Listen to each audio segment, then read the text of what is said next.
It's your time. It's time for you to walk in your destiny, walk in your purpose, and do everything that God has called you to walk in. You cannot wait on other people to approve you. You cannot wait on other people to agree with you. You cannot wait for everybody to get on the same page with you. You have to take life at this moment and understand the fact it's my time. It's your time. It's your time. It's your moment. This year is going to be different than any other year you've experienced.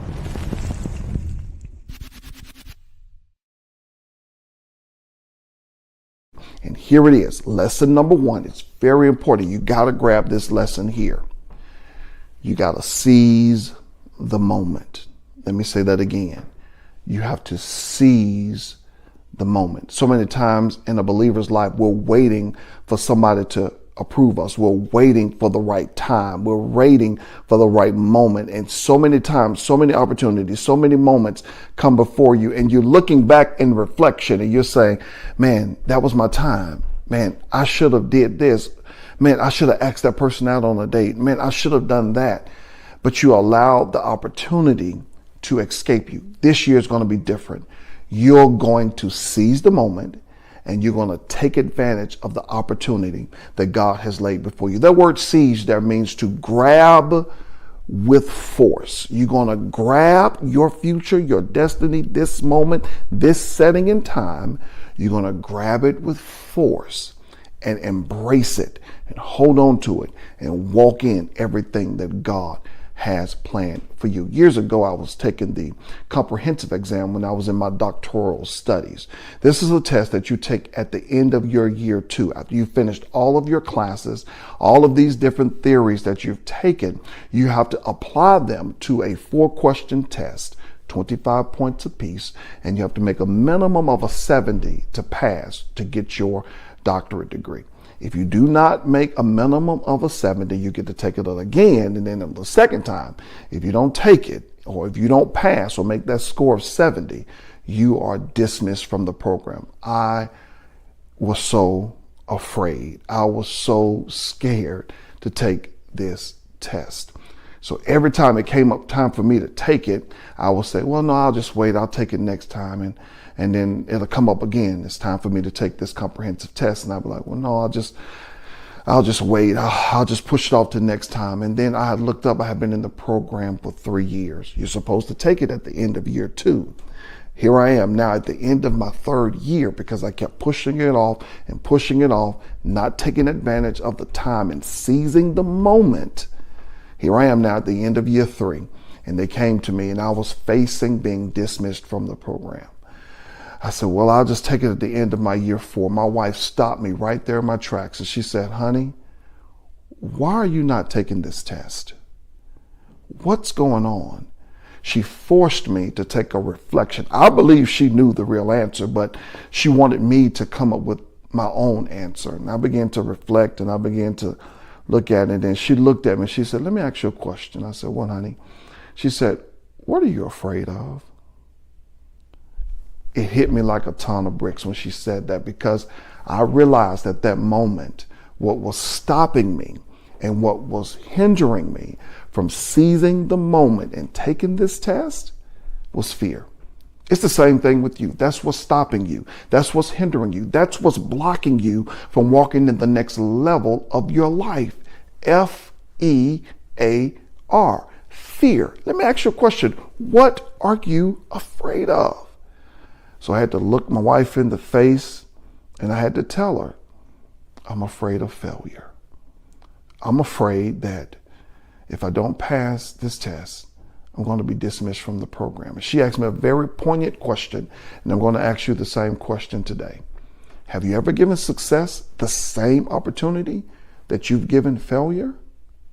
Let me say that again. Have you given success the same opportunity that you've given failure? What do you mean, Bishop? We give failure such great opportunities in our life. We won't ask the person out because we're afraid of rejection, failure. We won't take the test like me because we're afraid to fail, failure. We will not give success the same opportunity we give failure. We got to give success the same equal opportunity that we give failure. So I swallowed my pride and I went on and took the test at the end of my year 3. And to your amazement, I prepared and I passed the test. I seized the moment. Stop allowing fear to stop you from walking in what God has called you to walk in. Stop allowing your past, what happened to you yesterday, stopping you from walking in everything that God has for you. Forget that. It's your time. It's your moment. This is your season. Walk in it. Grab it by the reins and say, come hell or high water, failure or success, I'm not going to let another day pass me by without walking in everything I know that God has called me to walk in. I want to close with a story. There was a little boy who used to walk home from school every day, and this bulldog would chase this little boy home every single day. I mean, just like clockwork, when he got close to the house, the little bulldog would come and chase him all the way home. One day, the little boy got mad. He grabbed a stick and he said, you know what? I'm not going to run anymore. I'm not going to run away from this dog anymore. I'm going to fight what is causing me to run. Begin to walk home. Begin to feel those feelings as he approached the house. Just like clockwork, here comes the dog. Running out the porch, running at him, barking and hollering. He felt that urge to run. He felt that urge to get in the wind. But this time he reached down in the reservoir of his greatness. He turned around with that stick and he told that dog, get back, get back, get back. And the dog began to shrink. But here's the thing, as the little boy began to fuss at the dog and tell him to get back, he looked at the dog and he noticed that the dog didn't even have teeth in its mouth. It couldn't even bite him. It couldn't even harm it. The little boy said, all this time, I've been run away from something that doesn't even have teeth. It can't even harm me. It can't even bite me. It's the same thing with your fear. Let me ask you a question. What are you running away from? What is stopping you from seizing the moment? And it doesn't even have teeth. Go ahead and marry that woman, man. You know it's time for you to get married. Come on, man. You're afraid of commitment? It's your time. It's your moment. It's time for you to do. Listen, go ahead and ask for the promotion. It's your time. It's your moment. Listen, go ahead.